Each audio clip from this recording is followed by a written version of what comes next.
Guys, na nagawa na natin temporary, wala pa yung enclosure, no? So ito, nilagay na natin dito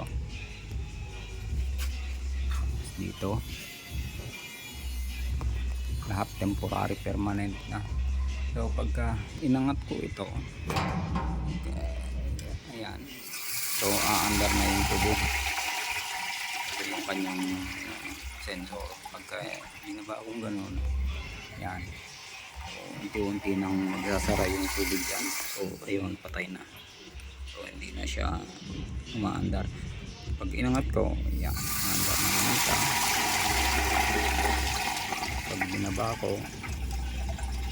unti-unti na siyang magsasara hanggang mawala. Unti-unti lang siya.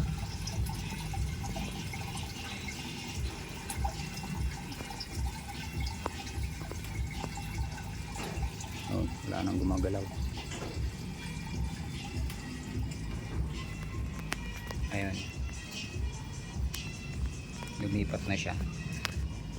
Ito kasi ang design nitong water tank namin ay pagka merong tubig galing sa baba, ano, galing doon,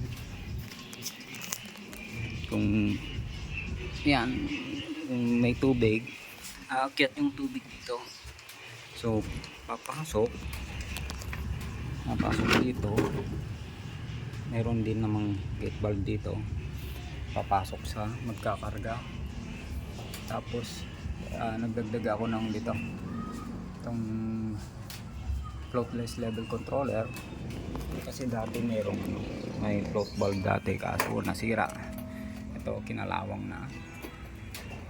Ito yung kanyang bola, floater. So pagka nawalan ng tubig, automatic na ano, yung galing dito sa tangke, yun yung magagamit dito sa bahay, na wala ka ng pipihit-pihitin pa. Basta hindi mo na mararamdaman na walang tubig. Maliban na lang sa pressure, medyo hihina ng konti. Kasi meron mag-i-stop ng tubig pag puno, dalawa na, magiging dalawa, kasi bibilan ko rin ng float valve to, tsaka ito na. Kung hindi gumana ito, di mayroon pang float valve. Tapos pagka walang supply ng tubig, automatic ito ang pupunta sa bahay. So galing dito sa check valve, yung gravity, pupush niya ito, tapos pababa.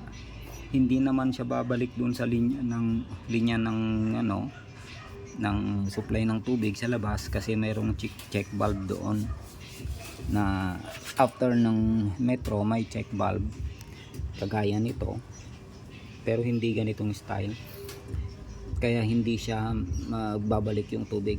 Ganun din dito, pagka may pressure yung tubig papunta rito, so hindi siya pupunta rito dahil may check valve, pupunta siya sa taas, magkakarga lang siya.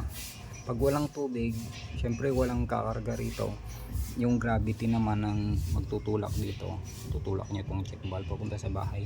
So hindi mararamdaman na walang tubig.